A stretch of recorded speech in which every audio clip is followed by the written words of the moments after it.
Quand on perd un enfant, la question, pour moi, est-ce qu'on continue ou est-ce qu'on part avec lui? C'est tellement aberrant que ça puisse... Enfin, moi, j'ai perdu mon petit en 1 minute. Il s'est noyé 1 minute dans l'eau. Voilà. En 1 minute, tout est cassé. Tout est cassé. Ce manque tactile, ce manque de... Je touchais plus son corps, mais c'était physiquement... Je me suis pas droguée, je sais pas ce que c'est qu'être en manque, mais j'étais en manque. J'étais en manque. Voilà. Quand j'ai vu cette pièce, après, c'est tellement... Je pleurais, mais c'est tellement ça. Mais c'est tellement ça, c'est incroyable.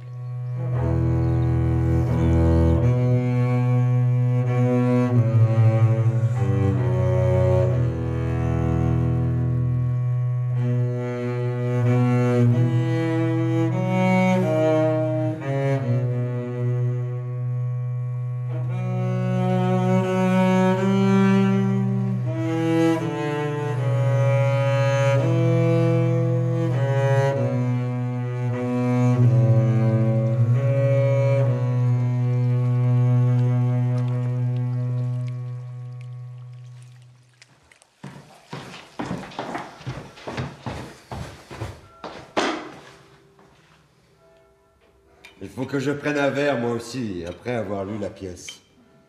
Quelle pièce? Long voyage vers la nuit. Une vraie bombe, papa. Tu la lui as donnée? Qu'est-ce que c'est que ce langage, une bombe? C'est la plus grande pièce jamais écrite. Comment as-tu pu? Quoi? C'est notre pièce, notre enfant. C'est ma pièce. Je l'ai portée comme un enfant. Il m'a écrit une dédicace. À Carlotta, pour notre 12e anniversaire de mariage. Mon aimé, je t'offre le manuscrit original de cette pièce, tissée de vieux chagrins, écrite dans les larmes et le sang. Un étrange cadeau en ce jour de bonheur. Mais pour moi, c'est un hommage rendu à ton amour et à ta tendresse. Ils m'ont permis de regarder mes morts en face, et je l'espère, de pardonner enfin à chacun de ces 4 Tyrone maudits.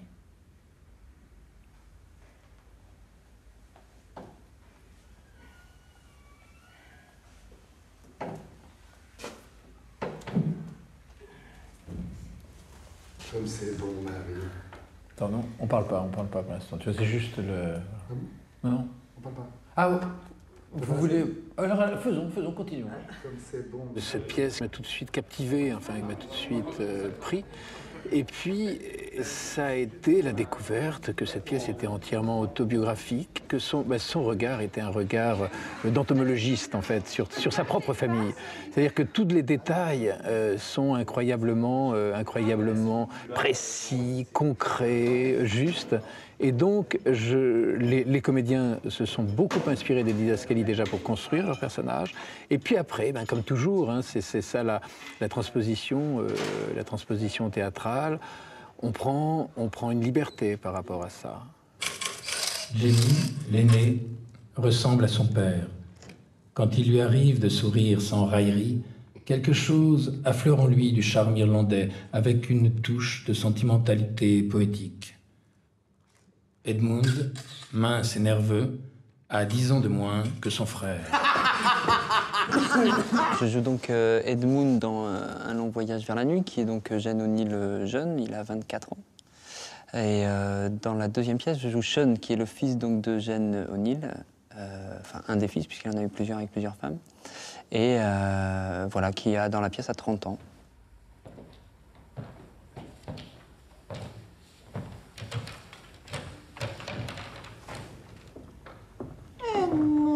Au déjeuner, tu n'as touché à rien. Ce n'est pas de cette façon que tu vas te soigner. Il faut que tu manges. Promets-le-moi, mon chéri. Fais-le pour moi. Pourquoi il a choisi de s'appeler Edmund dans cette pièce? Il a choisi de s'appeler Edmund et il a fait porter le prénom de Gene à l'enfant mort, quand même. Oui. Parce que dans la pièce, il intervertit, quoi. Absolument. Donc, le fantôme dans tout ça, c'est cet enfant mort. La mort d'Edmund a entraîné beaucoup de choses. C'est un peu une espèce de... Ah oui, bah oui. C'est le... Oui, en plus, comme toute cette pièce quand même tourne autour de l'évocation des morts quand même, hein, puisque quand il écrit cette pièce, il a plus de 50 ans et il a envie de les faire revivre. De les regarder en face, il dit. Oui, de les regarder en face. De les regarder en face, hein, c'est pas rien. He is the replacement of the dead child. He feels that his life is in some ways touched by death. And there is something that in everything that he does that carries death in it. And that is why he becomes so obsessed with writing about it, about situations like that. And we have it in the play where Eugene O'Neill is played by Edmund, and where the dead child is called Eugene.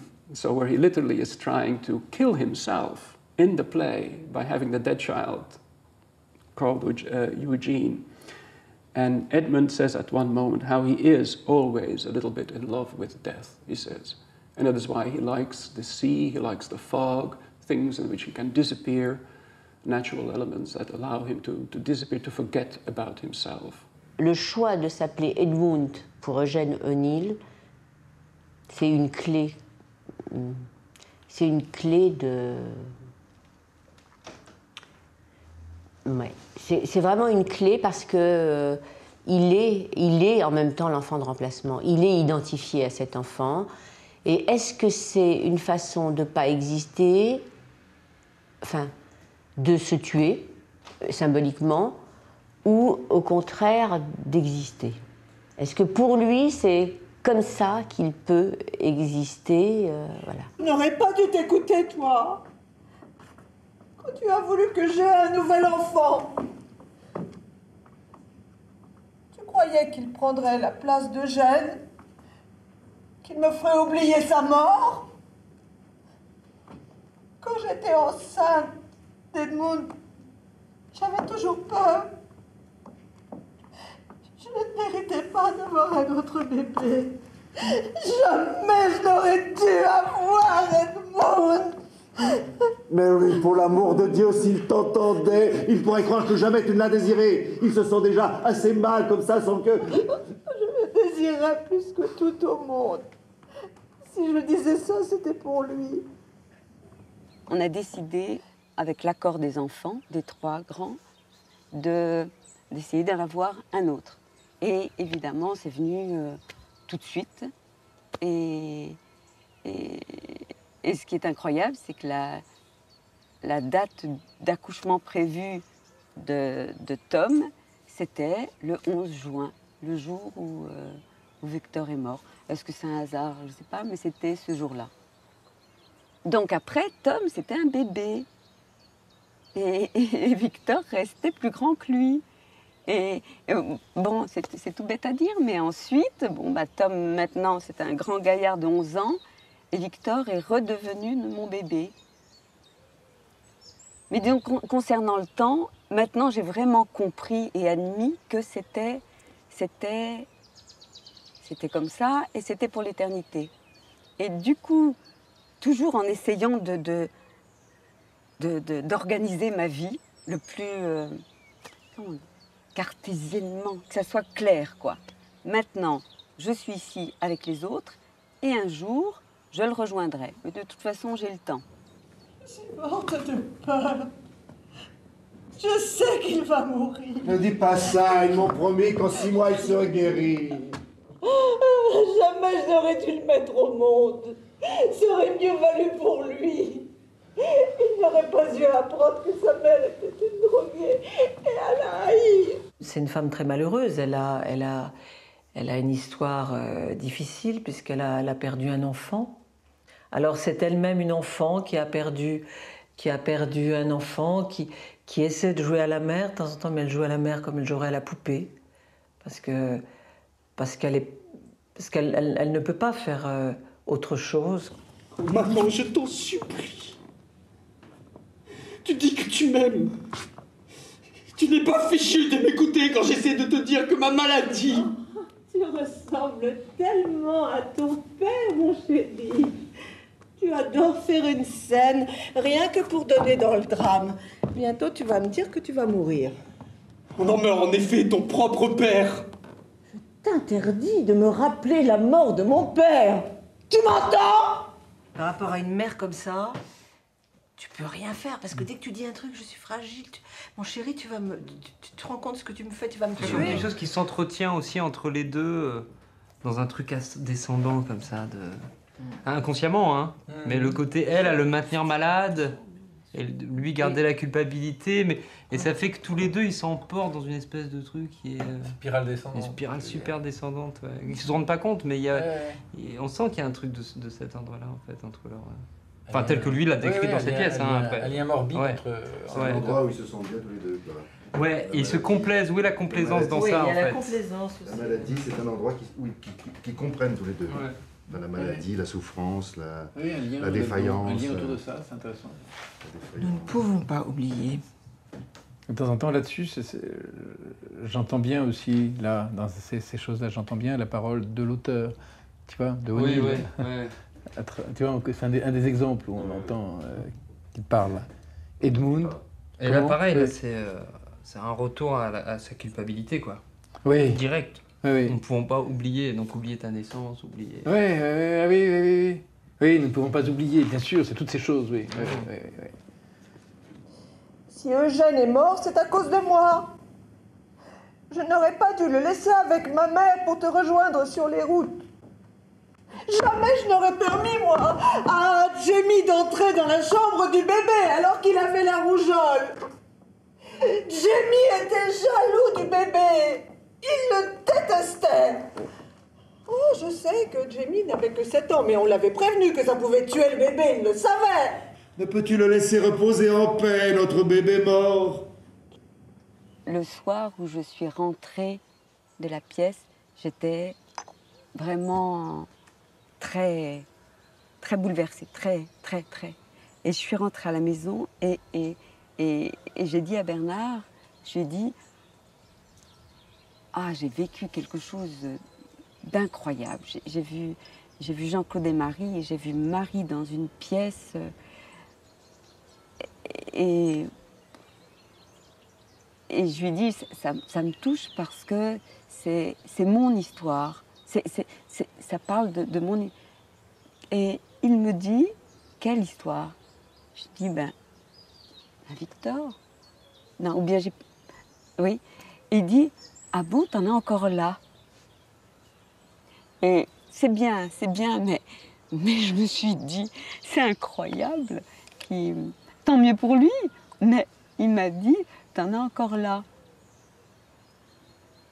Évidemment, j'en suis encore là. Toute ma vie, j'en serai là. Mais c'est récent quand même. Ça m'a surpris qu'il me dise ça.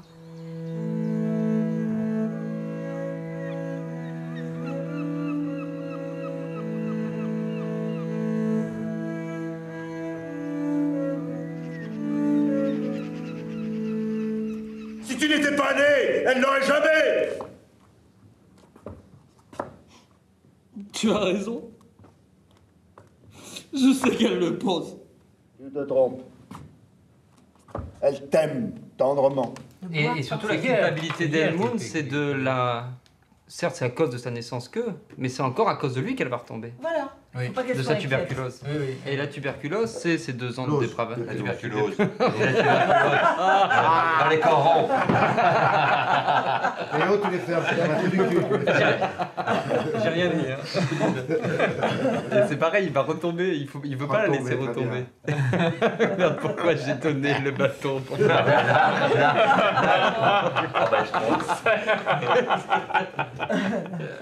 Il y a le fait qu'il aurait été la cause de la toxicomanie de sa mère, puisque c'est à sa naissance. Hein. Oui. Donc là, c'est... Culpabilité extrême.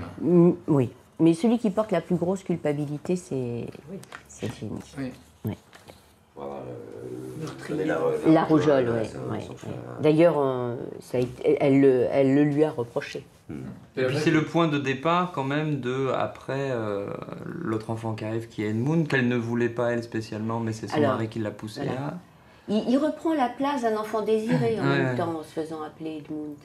C'est quasi délirant mais c'est une organisation psychique qui permet de vivre, voilà, de se défendre. Il faut bien trouver les moyens de... Voilà. Je vais jouer Jamie, le frère d'Edmund dans Long Voyage vers la nuit. Edmund qui représente le personnage de Jane O'Neill. Et dans Brasser les ombres de Lars Norén, je vais jouer Eugène Junior, qui est le fils de Jane O'Neill. C'est à ta naissance que maman a commencé à se droguer. Bon, c'est pas ta faute, je sais, mais quand même, putain de Dieu, je peux pas m'empêcher d'avoir pour toi une haine. Une haine. The relationship between these brothers is one of strife. Competition for the love of the mother, especially, and of course the approval of the father. But they also join in disdain for the father. The father is guilty of everything that I can think of. But that relationship between the brothers is interesting because it's one that is based first on, of course, the younger brother looking up at the older brother, trying to emulate the older brother, and the older brother loving the younger brother, but at the same time feeling that he has taken the love of the mother. He is competing for the love of the mother. So it's a love-hate relationship between the brothers. Je ferai tout pour que tu échoues. Je peux pas m'en empêcher. Faut que je me venge. Sur tout le monde. Sur toi d'abord. La part qui est morte en moi, j'espère que tu ne t'en tireras pas. Savoir que le personnage a vécu, qui s'est suicidé réellement, ça donne une force en fait, une envie, un désir d'aller au fond, quoi, de pas s'arrêter au texte et d'essayer de lui rendre justice un peu, enfin je sais pas comment dire, d'aller le voir, chercher vraiment, quoi, sachant que Jane O'Neill, je pense, en le faisant, en écrivant le personnage, son frère, enfin sa vie, a essayé de rentrer dans quelque chose, dans du vivant, dans du alors est-ce qu'on va dire dans du vrai, je sais pas, mais en tout cas dans du réel. Pour moi ça me donne une responsabilité, ouais. Ce serait une malédiction si à cause d'Edmund, c'est après l'avoir mise au monde qu'elle a commencé... Elle n'y était pour rien. Je ne lui fais aucun reproche. Je crois qu'elle devait être insoutenable pour la mère, cette culpabilité. Elle était insoutenable. Comme sa culpabilité d'être morphinomane. Parce qu'à un moment donné, dans la pièce, elle va dire à Edmund, le personnage de la pièce, elle va lui dire oui, avant toi, c'est de ta faute, parce qu'avant que tu naisses, j'étais bien. C'est faux. C'est faux. On n'y croit pas. Elle n'y croit pas elle-même. Enfin, voilà. On a l'impression que la technique consiste à culpabiliser l'autre ou à déporter sa culpabilité sur l'autre. Parce que je ne suis même pas sûre qu'il y ait une vraie tentative de le culpabiliser. Elle déporte sa propre culpabilité, mais on n'y croit pas. Alors que quand elle attaque Jamie, c'est beaucoup plus crédible. Enfin, on sent davantage, comme ça, une haine, certes avec de l'ambivalence aussi. On peut dire que le maître mot dans cette famille, ça serait l'ambivalence. Tout le monde, bon, c'est un peu comme ça dans la vie, mais là c'est très exacerbé quand même. Comment on fait pour se punir? Comment on fait? Quand on va en prison, c'est quelqu'un qui nous punit, bon, mais qu'est-ce que je peux faire, là? Qu'est-ce que je peux faire? Qu'est-ce que je peux faire pour lui, en fait? Qu'est-ce que je peux faire pour lui? Mary, pour l'amour de Dieu, oublie le passé. Le passé, n'est-ce pas? Le présent et le futur aussi. Nous essayons toujours de nous en tirer par des mensonges, mais la vie ne nous laisse pas faire. La mère, elle voudrait agir sur son destin, mais c'est ça son drame. Elle ne peut pas agir sur ce destin. Et le père, qui est spectateur de ça et qui ne peut rien faire, qui est désarmé, qui n'a pas les outils, sinon les outils de l'amour. Le seul outil qu'il a, c'est l'amour, qu'il fait rejaillir sans cesse sur sa femme. Mais c'est un outil qui est presque, qui ne sert à rien, enfin, puisqu'elle est isolée, elle est dans son monde, dans sa bulle, et elle est inatteignable à un moment donné. Voilà. Je pense qu'il y a plusieurs Mary. Il y a Mary, la jeune fille qui a fait des rêves presque de midinette. Elle a rencontré cet acteur qui avait une aura incroyable, etc. Elle a rêvé d'une vie qui n'est pas du tout la sienne. Elle a eu exactement une vie contraire. Elle a été ballottée d'hôtel, comme elle le dit, d'un hôtel sordide à l'autre, toujours sur les routes, seule en même temps, seule dans les chambres d'hôtel, seule en attendant son mari. Et puis, là, quand on découvre ce personnage dans la pièce, c'est une femme qui s'est droguée. On ne sait pas si elle va enfin réussir à arrêter. C'est salement dur parfois de la paumère une droguée!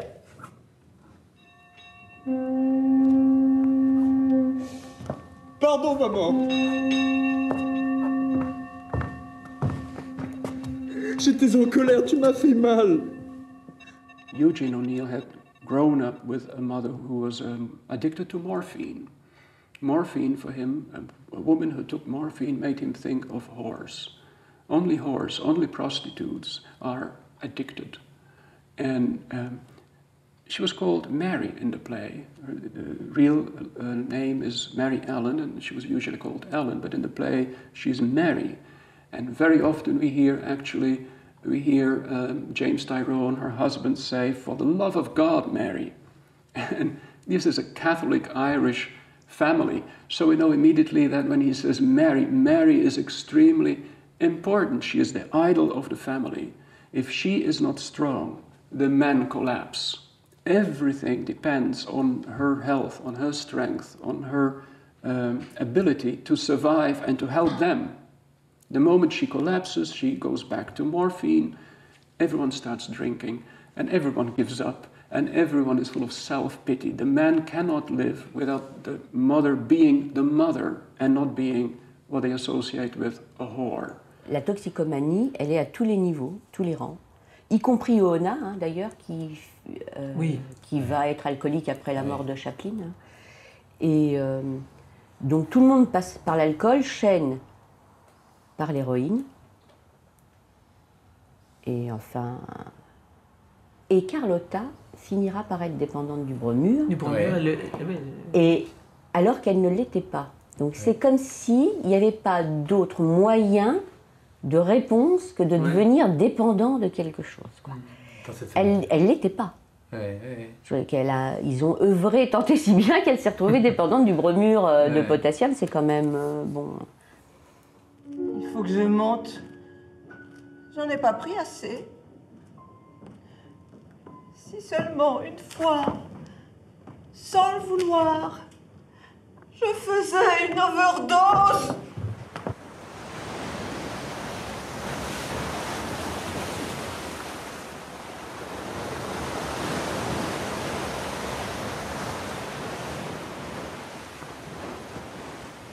Tout va très très bien. Ça va pas bien, ça va toujours. Mais alors qu'est-ce que ça va bien? Ça ne peut pas bien aller seulement, ça va très bien.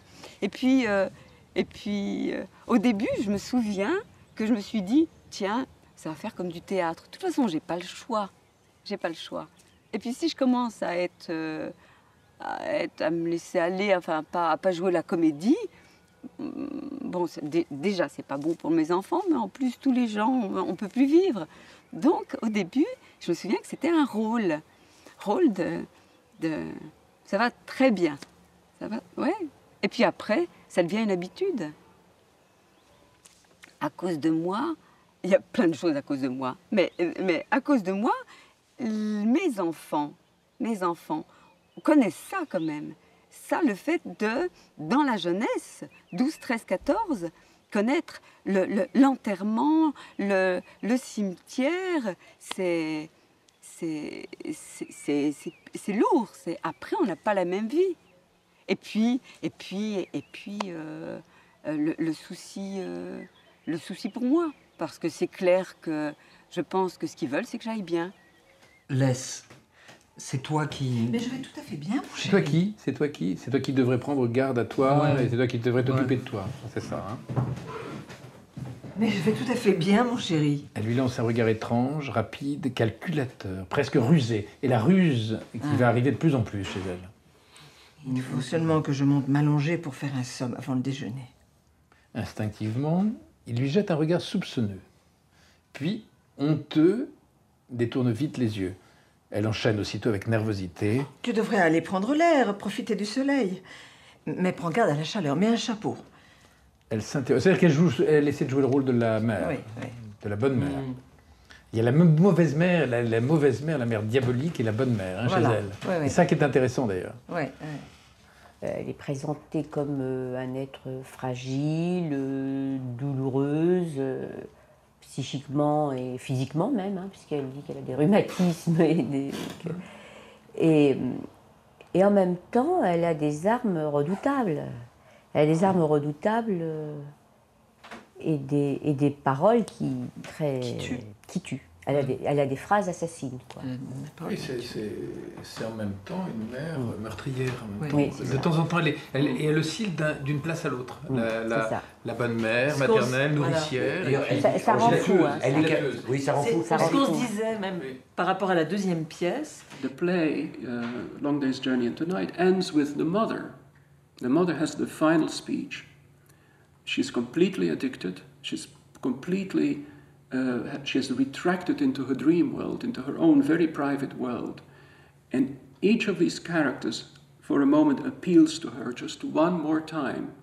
And every time she half listens and then turns away to her own private world.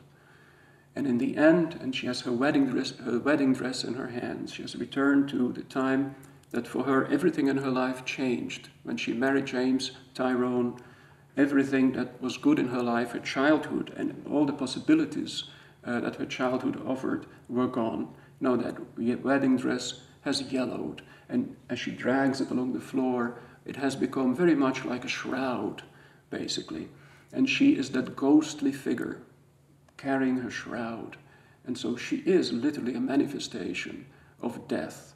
Death that has conquered the day that started with reason and hope and that ends with people slumped over there, over the table, drunk, and each abandoned, each isolated in their own private pain because the mother has collapsed. The mother has become the dark mother who doesn't care who doesn't play her function anymore as a nurturing mother.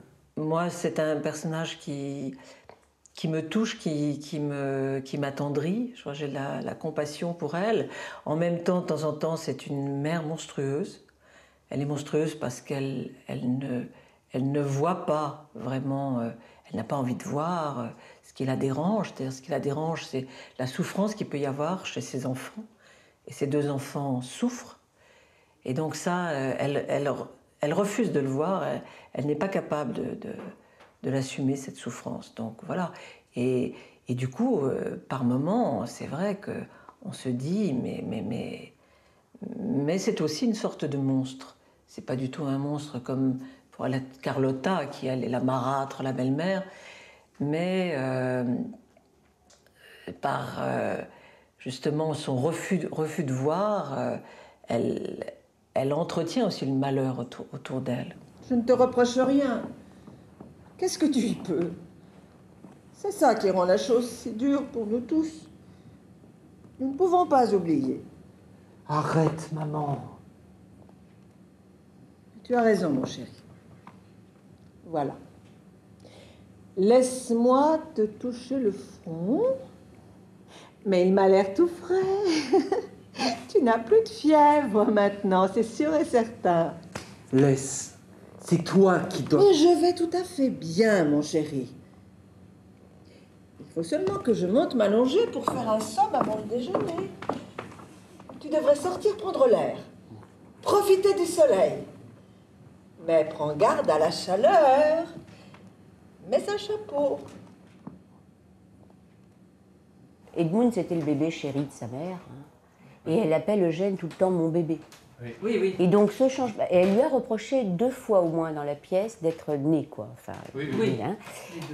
Et on peut se demander si effectivement, voilà, ce changement d'identité, c'est aussi une façon d'être le bébé chéri de sa mère, mais d'échapper à cette place de celui qui est coupable. Voilà. Et de venir combler sa mère en étant le bébé qui lui manque quand même. Et d'ailleurs, il reste le bébé de Carlotta. Il reste le bébé manquant, quoi. Il vient, et c'est l'enfant de remplacement, d'une certaine façon. C'est lui qui naît après ce bébé. Je n'ai jamais demandé à naître.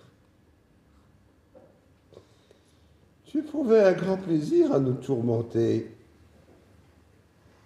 Jésus, maman. J'étais si heureux les premiers étés à New London. On était tous ensemble.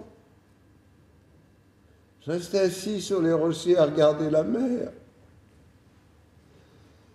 Et je pouvais t'entendre à la maison jouer du piano au loin.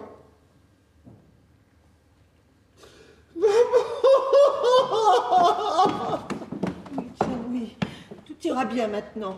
Tout ira bien, Jane, tout ira bien. C'est vieux et oublié.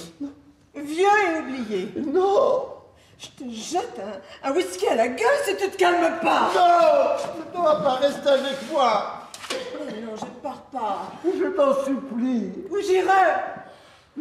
Promets-le-moi, reste avec moi. Tu veux maman? Oui, maintenant. oui. J'ai tout brûlé. Il ne me reste plus rien sauf toi. Tu restes des fils. Personne que toi. Mais papa, nous sommes là. Oui. Papa. Ils s'en foutent de moi. Bien sûr qu'on ne s'en fout pas de toi. Tu peux rester chez nous si tu veux. Non, je veux être seul avec toi. Tu es la seule que j'ai jamais aimée. Les 2 frères, à la fin de Embrasser les ombres, se retrouvent face à cette régression du père qui va appeler sa mère et qui va dire maman, qui pleure comme un enfant. Et c'est un moment qui est très très fort à la fin, qui la résolution, qui montre très bien que comment on peut avancer avec un père qui est encore un enfant en fait, qui ne nous a rien donné. Mais en même temps, ça peut être la notion du pardon, elle peut passer par ça. C'est-à-dire qu'à partir du moment où on a conscience de la limite de l'autre, on se dit qu'il ne pouvait pas faire autrement. Donc ça peut être aussi, on ne sait pas, peut-être que, enfin, si on le sait, puisqu'ils vont se flinguer et qu'ils vont se défenestrer, donc ils ne vont pas s'en sortir. Mais c'est vrai que ça pourrait être un espoir de se dire, si on ne connaissait pas la suite, de se dire, bon, comme une psychanalyse, quoi, de se dire à un moment, on a vu les limites, donc pourquoi pas, mais sauf qu'on connaît la fin.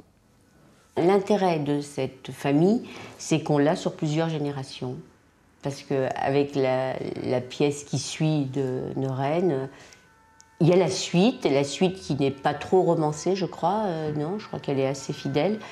Et alors, bon, d'ailleurs, c'est là où on entend que O'Neill est resté le bébé de sa maman. Il demandera à Carlotta d'être sa mère. À un certain moment, il sera très régressé, comme dans cette pièce où voilà, il n'a pas quitté cette place. Et en fait, il demande d'une maternelle. Oui. Que ne lui donne pas non plus Mary. Mary, alors, c'est une toute petite chose, Mary, quand même. C'est pas pour vous que je dis ça. Non, mais elle est la petite fille par rapport à Tyrone. Elle cherche un père. Elle cherche un père. Tout le monde cherche un père. Tout le monde cherche un père. C'est l'histoire, oui. C'est exactement ça. On aurait pu appeler la pièce « Chacun cherche son père ». Chacun cherche son père. C'est l'histoire de l'humanité, non? Plus ou moins, oui. Oui, bien sûr, mais c'est quand même pas organisé de façon névrotique comme ça, quoi. J'avais 10 ans, moi. Quand mon père a abandonné ma mère pour revenir mourir en Irlande, et il y est mort, les faits sont tardés, et il ne l'a pas volé, j'espère qu'il retire l'enfer. Ma pauvre mère, une étrangère, dans un pays étranger, avec 8 enfants à nourrir. Non, il n'y avait pas de foutu romantisme dans notre pauvreté. 2 fois, on nous a expulsés du taudis que nous appelions notre maison, les bouts de planches qui étaient tous nos meubles jetés à la rue, et ma mère et mes sœurs en larmes. Je pleurais, moi aussi, en essayant à tout prix de ne pas me le faire parce que j'étais l'homme de la famille. À 10 ans, Pour moi, fini l'école. Je travaillais 12 heures dans un hangar crasseux où je fabriquais des limes. Et que crois-tu qu'on me payait pour ça? 50 cents par semaine. Et ma pauvre mère se louait à la journée chez les Yankees, lavait leur linge et frottait leur parquet. C'était une brave femme, ta grand-mère. C'est un fils aussi, qui n'a pas eu de père. Eh oui, oui. Et donc, les attentes, voilà, il y a une incompréhension, enfin, il y a une impossibilité dans la fonction paternelle, en tout cas. Voilà. Et donc, forcément, que chacun va se heurter dans un mur, forcément, sur un mur, se cogner tout le temps, sur le même mur de la question du père, quoi. Oui. Oui, puisque ça a commencé effectivement avec lui, dans le père. À 10 ans ou 12 ans, parce que je crois que d'ailleurs il y a une Ouais. erreur biographique, j'ai regardé. Ouais. Et 12 ans et sur un abandon. Hein. Oui. Oui, le père est revenu en Irlande, a laissé Donc sa c'est femme. vraiment quelque chose de terrible. Comment Oui. on devient père. Et en quand plus, on- suicide du père, semble-t-il. Oui, suicide du père, oui. Oui, c'est le premier à s'être Ouais. suicidé, oui. Et comment on devient père? C'est les enfants qui apprennent aux pères à être des pères. Oui, mais comment on assume la fonction de père quand on n'a pas eu de père? Oui, c'est ça. Oui, il n'y a pas d'expérience. Et c'est toute l'histoire de toute cette famille, hein, c'est ça? Moi, je dirais plus qu'il n'y a pas d'expérience. C'est vrai, ce que vous dites, c'est vrai.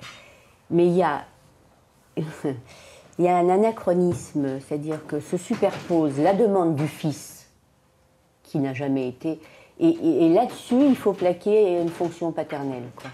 C'est-à-dire qu'il y a ce fils en dessous qui crie tout le temps, qui appelle son père tout le temps, quoi. Le personnage de Sean et de Eugène, ils se ressemblent aussi beaucoup parce qu'ils sont tous les deux également dans la notion de besoin de reconnaissance du père. Sean aussi, hein, dans Embrasser les ombres, vient rechercher ça de son père, qu'il ne peut pas du tout avoir, puisqu'ils sont face à des murs, hein, que ce soit James, le père d'Eugène, ou Eugène, quand il a 60 ans dans la deuxième pièce, ce sont des murs d'ego, des murs qui ne peuvent pas donner, en fait, avec chacun leur excuse. Et donc, il est aussi dans cette attente. Et donc, il y a une espèce de même reproduction, en fait, de l'Eugène jeune, à 24 ans, et du Sean aussi à 30 ans. Sauf que Eugène, lui, il va partir, il va réussir pour moi à s'en sortir grâce à l'écriture, à l'art. Et Sean, il va complètement partir, lui, dans une spirale descendante, de par, certes, le trauma de ce manque de reconnaissance et de ce manque de père, et aussi, après, de par la guerre et le traumatisme de guerre. Qu'est-ce que j'ai fait pour mériter d'avoir des enfants pareils? T'es sûr qu'ils sont de toi? Tu pouvais être ce que tu voulais. Il y a une raison pour tout, comme disait le docteur Freud. Non, arrête tes bêtises, hein. Tu n'es plus à l'université maintenant. Ah bon, désolé. Tu as entendu ce que j'ai dit? Quoi? Mais tu aurais pu avoir un travail décent au grand air au lieu de traîner à New York comme une poubelle dégueulasse qui se shoot toutes sortes de merde. Il y avait une guerre. Non, on n'accuse pas cette putain de guerre si vous êtes dégénérés. Ça n'a rien à voir avec la paix et la guerre ou la dépression. Non, je n'accuse personne. C'est de votre faute si vous avez une vie pourrie et sans intérêt. Qu'est-ce que vous voulez de moi? L'attente qu'il avait de son père dans Un long voyage vers la nuit, quelque part, il ne s'en est pas guéri, puisqu'il va reproduire aussi lui complètement aussi avec ses enfants la même chose, c'est-à-dire qu'il va s'enfermer aussi lui dans ses fonctionnements, et il n'aura pas du tout mis en place, alors qu'il l'a vécu lui-même, un rapport avec ses enfants qui va être un rapport qu'on peut dire paternel normal, c'est-à-dire avec un minimum d'attention et de présence, puisqu'il a été vraiment absent de l'éducation de tous ses enfants, que ce soit Eugène, Sean ou Una. Et donc c'est quand même étonnant de voir que malgré lui, sûrement, les choses se reproduisent aussi, et qu'on se dit qu'il aurait pu quand même en tirer un petit peu l'expérience et le vécu, de par son rapport avec James, donc son père. Mais en fait, pas du tout. Il va être complètement dans un schéma répétitif et reproductif, en fait. C'est quoi ces propositions magnifiques, on peut demander? Oui. Il y a des gens qui croient en moi. Ah, Mon Dieu, un jour tu veux être écrivain, le lendemain tu veux être vendeur. Mais papa, j'ai eu plusieurs propositions auxquelles je réfléchis, c'est vrai. Il y a beaucoup de gens qui pensent que ma voix ressemble à celle d'Orson Welles. Tu aurais pu être garçon d'ascenseur, mais ça veut dire quoi avoir la même voix qu'un autre? Tu veux faire des imitations? As-tu jamais entendu quelque chose d'aussi ridicule? Les gens disent que ma voix est faite pour la radio. J'ai été à la télé aussi, plusieurs fois, parler de littérature et de poésie. Et la semaine prochaine, je fais un talk show pour parler de la nouvelle dramaturgie américaine. Arthur Miller, Tennessee Williams et les nouveaux auteurs. En tant que fils de Jane O'Neill? En tant que moi-même, j'espère. Ben, j'espère aussi. On te paye plus que tu ne vaux. Si tu n'étais pas mon fils, avec la réputation que tu traînes, aucun producteur ne t'accorderait le moindre rôle. Je n'ai jamais voulu être acteur. C'est toi qui m'as forcé à monter sur les planches. Te forcer, toi? À quoi? À traîner dans les bars? Ce qui t'aurait plu, c'est de rester vautré comme une larve et de t'imbiber à mon compte jusqu'à la fin de tes jours. Quand je pense à tout l'argent que j'ai gaspillé pour tes études, alors que toi, tu n'as réussi qu'à te faire flanquer à la porte de toutes les universités. Oh, amour du ciel, ne ressors pas ces vieilles histoires. Ils reviennent se faire cogner dessus. Voilà, c'est ça. Oui, ils reviennent se cogner, en tout cas, parce que la névrose, c'est la répétition. Hein. Voilà. C'est à travers la répétition qu'on peut entendre. Il y a plein de répétitions dans cette histoire, c'est même pas croyable, c'est une caricature. On ne saurait pas que c'est une réelle biographie, on dirait non mais l'auteur là... Exactement, mais ça, faut pas exagérer, c'est trop quoi. Mais il y a une des choses qui m'ont beaucoup ému, c'est ce travail sur les fantômes, sur ce travail de remémoration. Enfin, c'est une chose très très émouvante de se dire que il travaille avec 4 personnes qui sont mortes, parce que lui-même, il a 25 ans. D'une certaine façon, il est mort aussi. Et donc, il travaille sur ces êtres-là, sur ces fantômes. Et moi, j'ai voulu justement qu'on s'éloigne du naturalisme. Et je pense qu'en s'éloignant du naturalisme, je pense qu'on sert son propos. Parce que son propos n'est pas un propos étroitement naturaliste, et il le dit d'ailleurs, maudit soit ce mot de réalisme, cette notion de réalisme dans laquelle on m'a enfermé. C'est une sorte de requiem, dans le sens où il a essayé de redonner cette vie à cet univers familial où vivre ensemble était impossible, sachant qu'il était absolument également impossible de vivre séparés.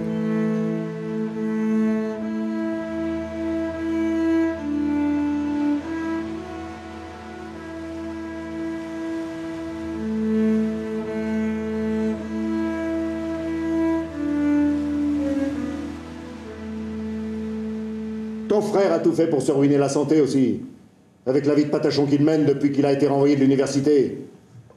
Il a voulu t'imiter, mais toi tu as une robuste carcasse comme moi. Alors que lui, ça a été toujours un paquet de nerfs comme sa mère. Jamais il n'a voulu m'écouter, et maintenant c'est trop tard. Comment ça, trop tard? Tu sais bien que pour un plou qui rendait la tuberculose, on n'en réchappe pas. Ok, sans doute quand on vit dans une masure pourrie en plein marécage. Arrête d'insulter l'Irlande! Moins tu en diras sur la maladie d'Edmund, mieux ça vaudra pour ta conscience. Le premier responsable, c'est toi. Ça, papa, je ne le permettrai pas.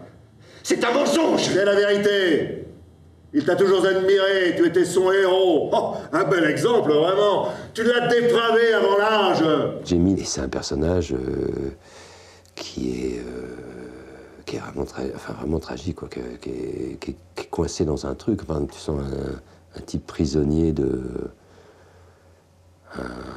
un prisonnier, quoi. Un type qui est au fond d'une geôle, quoi, intérieur. C'est celui avec lequel il peut avoir un vrai rapport oedipien, c'est Jamie.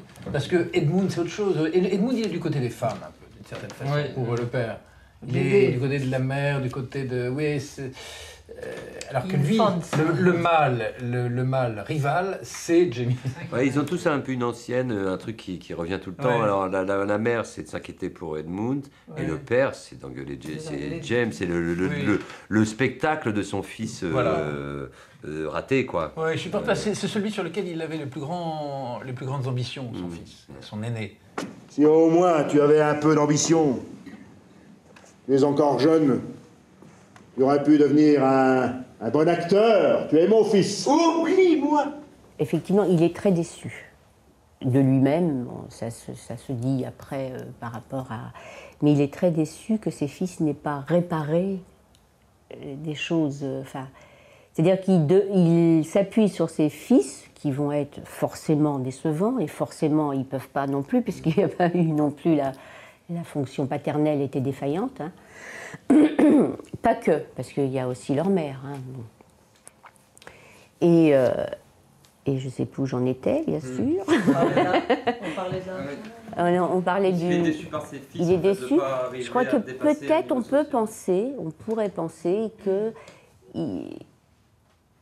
les fils auraient pu le revaloriser, le justifier, lui redonner cette valeur qu'il n'arrive pas à acquérir malgré tout, parce qu'il y a une faille narcissique énorme. Ah ouais. Hein. Parce que malgré son succès, malgré son argent, malgré tout, il ne peut pas se revaloriser. Pour moi, c'est des bulles, en fait. C'est des bulles qui se percutent.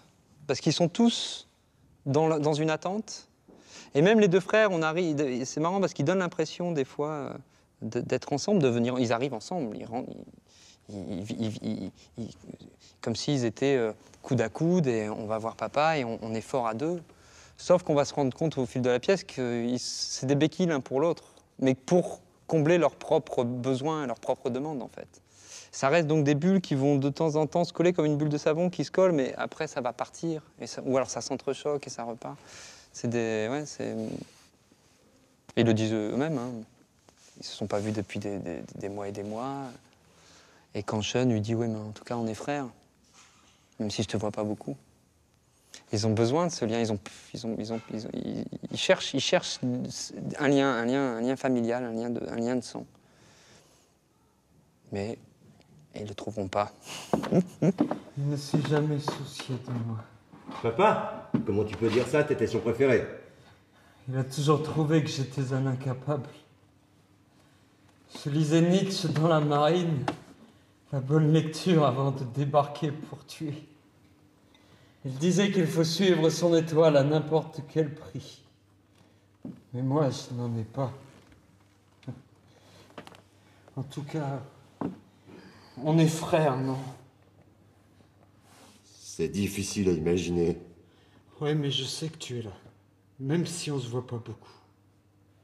Je crois que la relation de filiation était très difficile parce que contrairement à son père, James, qui n'est pas totalement dépeint de façon positive dans Longest Journey into Night, O'Neill n'a jamais fait des efforts envers ses enfants pour essayer de les comprendre. Et donc il y avait toujours ce rejet, ces lettres de reproche, il y avait toujours quelque chose qui n'allait pas et Carlotta ne faisait qu'aider à cette situation puisqu'on est à peu près sûr qu'elle a donc subtilisé quelques lettres et de toute façon elle montait O'Neill notamment contre Una, sa fille. À quoi bon parler avec vous? Vous pourriez aussi bien être mort. Je n'ai pas d'enfant. Mais papa! Je ne vous ai pas abandonné, c'est vous qui m'avez abandonné. C'est parce qu'il n'y a pas eu ce travail de coupure entre les générations, c'est-à-dire qu'on n'a pas rompu un maillon de la chaîne, que ça se répète et se répète et se répète inexorablement. C'est quand même sur 3 générations. Ah ouais, donc voilà, il n'y a pas ce travail de séparation. Et en fait, le travail de séparation aussi, symboliquement, il revient au père. Oui, aussi. un moment de mettre les pieds sur terre, d'être un peu dans... Son père le savent. Mais voilà. Donc il n'y a pas eu ce travail-là. Ouais. Et donc on est dans une répétition névrotique dramatique, quoi. Dramatique, parce que tous les enfants... Enfin, tout le monde se suicide, personne peut vivre, 2 bébés meurent, enfin c'est une hécatombe. Tu as connu Eugène? Eugène? Oui, mon garçon. Celui qui est mort. Ça s'est passé tellement vite. On l'a baptisé Eugène, comme toi. Tu l'as connu? Non. If you look at A Long Day's Journey into Night, what strikes me personally, Eugene O'Neill's play, is the emphasis on love. You know, the people hurt each other because they love each other. They cannot get away from each other.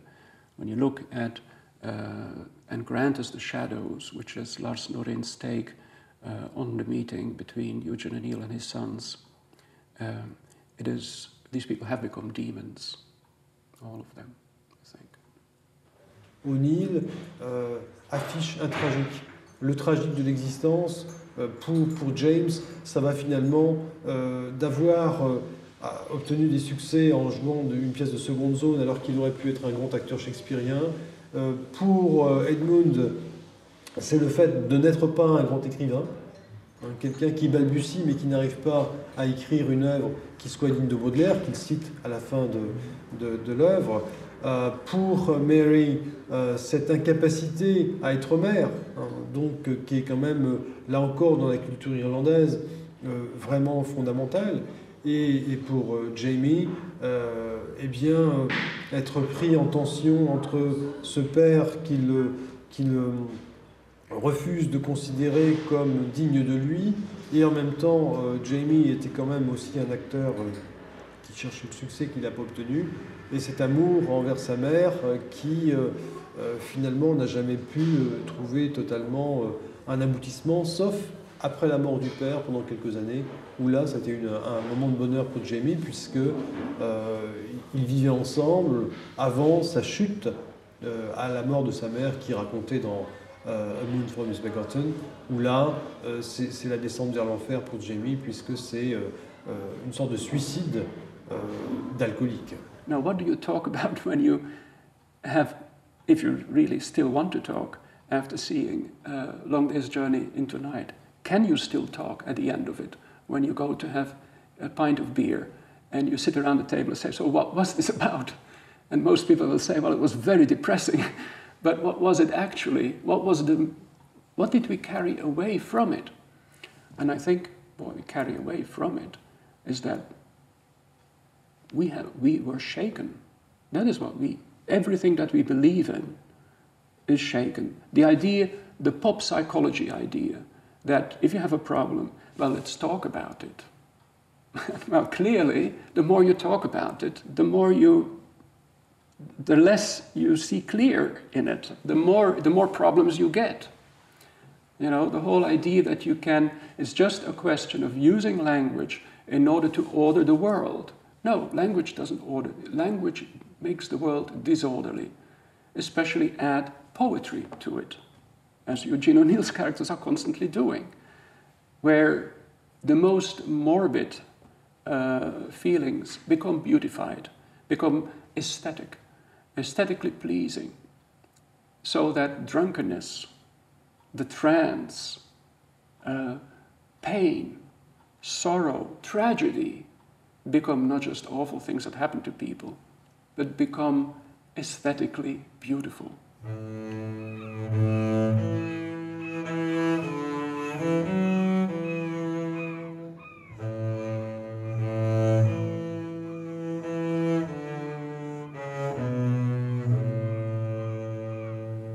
Writing both for O'Neill and Lars Norin were really a way of staying alive, of dealing with their obsessions, with their pathologies, you could say even. J'ai renoncé à tout ce qui est le but de la vie pour la plupart des gens. Famille, enfants, maison, amis. Je n'ai pas trouvé d'autre moyen que le travail pour ne pas devenir fou. Je vis dans un tombeau depuis 1912, une pièce sans porte. 1912, toujours 1912. C'est une année qui a été tirée dans ma tempe. Une nuit, maman est devenue folle parce qu'elle n'avait plus de morphine et elle a couru dans l'eau et elle a essayé de se noyer. C'est totalement autobiographique. Ah ouais, c'est complètement autobiographique. Mais il reconstruit aussi. Mais lui, la preuve en est que... Mais comme tout le monde, nous tous, on reconstruit notre histoire. Bien sûr. Alors donc, je crois qu'il ne le ferait pas parce que c'est une œuvre littéraire. On le reconstruit, enfin voilà, c'est jamais complètement fidèle. Eugene O'Neill says he wrote Long Day's Journey into Night in order to face his demons, to face the dead. And it's a way of reliving the past, rewriting the past, and coming to terms with it. These voices are clamoring to be heard. The fights that they were engaged in, the kind of family fights, I would say they are based on double binds, where you can't, you're damned if you do, you're damned if you don't. Whatever you say, you will be blamed for it. There is no way out. Even after these characters disappear, these people die, these struggles continue in your head. You know, they haunt you. So what do? You finally have to listen to these voices. You have to let them speak, and you have to write it down.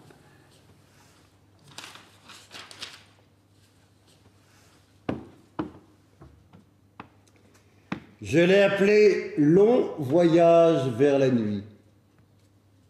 Je veux que tu la lises. Tu crois que tu en as la force? Bien sûr, papa. Merci. Tu écris de plus en plus petit, hein. Il suffit de lire le dernier acte. Tout ce que j'ai essayé de dire, tout ce que j'ai essayé d'exprimer en 40 ans est ici. What was interesting about these plays is that they are Lars Norin's plays as well. They obey the unities of time and space and action and so on. So they're almost classical in the way they are constructed. They are highly, I think, controlled productions. At the same time, they don't give you the impression of being such. They really give you the impression of being a slice of life. And I think that is why it's important to always to remind yourself it's a quartet. You know, it's a composition. It's a musical composition. And you have to pay attention to things such as the rhythm, the emotional tenor of the moment, the pauses, what I call the syncopation. All these things, the syncopation of emotion, the quick shifting, the way that the rhythm very quickly shifts, especially in O'Neill, sneeringly, lovingly, pitifully, and so on. Very quick shifts in that rhythm. That is all almost like jazz. And actually, I think we moved from quartets to jazz, but actually jazz is something that O'Neill listened to at the end of his life. He liked jazz. And Lars Norin was obsessed with jazz. Lars Norin's plays are full of jazz music. They are jazz again, is of course an obvious metaphor for the way of writing, because these people are obsessively returning to the same topic, but in different chords. So they take a situation and they analyze it, and suddenly it returns again. And so they work and rework a very limited number of situations, very much in the way jazz does.